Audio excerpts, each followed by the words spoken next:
सपा नेता स्वामी प्रसाद मौर्य के हिंदू धर्म को लेकर दिए जा रहे बयान लगातार विवादों का विषय बन रहे हैं। लेकिन इन सब के बीच स्वामी प्रसाद मौर्य पर अखिलेश यादव ने चुप्पी क्यों साध रखी है, क्यों उनको कोई पलटवार पर जवाब नहीं दे रहे? क्योंकि अखिलेश यादव भी खुद एक हिंदू हैं, सनातन धर्म को मानते हैं, देवी देवताओं को मानते हैं, लेकिन इस मामले पर चुप है। आखिर क्यों और कब तक? क्या वह स्वामी प्रसाद मौर्य को पार्टी से बाहर करने का फैसला नहीं ले पा रहे? क्या वह इस मामले पर फैसला ना लेकर कुछ अलग ही संदेश दे रहे हैं? तो ये मामला बहुत बड़ा बनता जा रहा है। देश में जैसे जैसे चुनाव नजदीक आ रहा है, नेताओं के विवादित बयान भी धर्म को लेकर काफी बढ़ चुके हैं। लेकिन आप सभी को बता दें कि अभी कुछ दिनों पहले ही तमिलनाडु सरकार के मंत्री उदयनिधि स्टालिन ने सनातन धर्म को लेकर विवादित बयान दिया। अब सपा के नेता स्वामी प्रसाद मौर्य भी उसी रेस में आ गए हैं। दरअसल स्वामी प्रसाद मौर्य हरदोई में एक कार्यक्रम को संबोधित कर रहे थे। इस दौरान उन्होंने हिंदू धर्म को लेकर विवादित बयान दिया। हरदोई में एक कार्यक्रम को संबोधित करते हुए स्वामी प्रसाद मौर्य ने कहा कि जिसको तुम हिंदू राष्ट्र बोलते हो, वे भारत राष्ट्र पहले से ही स्थापित है।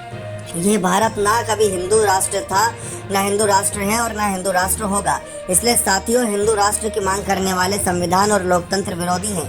स्वामी प्रसाद मौर्य इतने पर ही नहीं रुके। उन्होंने आगे कहा कि हिंदू धर्म कैसे है। सच पूछिए तो ये एक फारसी शब्द है जिसका अर्थ नीच और अधम है। ब्राह्मण धर्म को हिंदू धर्म इसलिए कहा गया क्योंकि 1931 में जातीय जनगणना में ब्राह्मण की आबादी 3.5% थी। अगर उन्हें ब्राह्मण कहा जाता है तो 3.5% आबादी वाले ब्राह्मण अल्पसंख्यक हो जाते हैं। इन्होंने खुद को बहुसंख्यक बनाए रखने के लिए क्षत्रिय शूद्रों को भी जोड़ लिया। आप चालबाजी समझो। हम जिसको हिंदू धर्म मानते हैं वह हिंदू धर्म ही नहीं है। अगर ये हिंदू धर्म होता तो सभी को बराबर मानता। सपा नेता स्वामी प्रसाद मौर्य ने ब्राह्मणों को लेकर भी विवादित बयान दिया। उन्होंने कहा कि ब्राह्मण खुद को स्वयंभू कहते हैं। ये कैसे स्वयंभू है? ये तो अपनी माँ के पेट से पैदा होने पर भी भरोसा नहीं रखते। ये कहते हैं कि हम ब्रह्मा के मुंह से पैदा हुए हैं। क्या आपने आज तक किसी को मुंह से पैदा होते हुए देखा है? हरदोई वाले, आप बताओ कि क्या आपने कभी किसी को ब्रह्मा के मुंह से पैदा होते हुए देखा है? क्या आपने किसी को हाथ से क्षत्रिय पैदा करते हुए देखा है? किसी को पेड़ से पैदा करते हुए देखा है? या फिर किसी को वैश्य समाज से पैदा होते हुए देखा है? भारत, चीन या फिर कोई भी जगह हो, बच्चा पैदा होने की सभी जगह की एक ही प्रक्रिया है। हर जगह बच्चा अपनी माँ के पेट से पैदा होता है। मगर यहाँ के पाखंडी लोग अलग ही नियम बना लेते हैं और कहते हैं कि कोई मुंह से पैदा हुआ तो कोई बाहू से पैदा हुआ।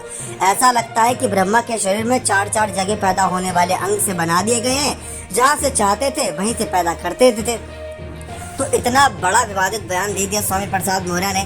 इसको लेकर कुछ ऐसे बड़े नेता, बड़े बड़े धर्म मानने वाले सब, मतलब जो भी जिन मानते हैं, जिनकी आस्था है हिंदू धर्म में, वो काफी गुस्साए हुए हैं। लगातार स्वामी प्रसाद मौर्य की गिरफ्तारी की मांग उठा रहे हैं। अलग अलग जगहों पर इनको लेकर FIR की खबरें सामने आ रही हैं। कोई इनको मारने तक की धमकी दे रहा है।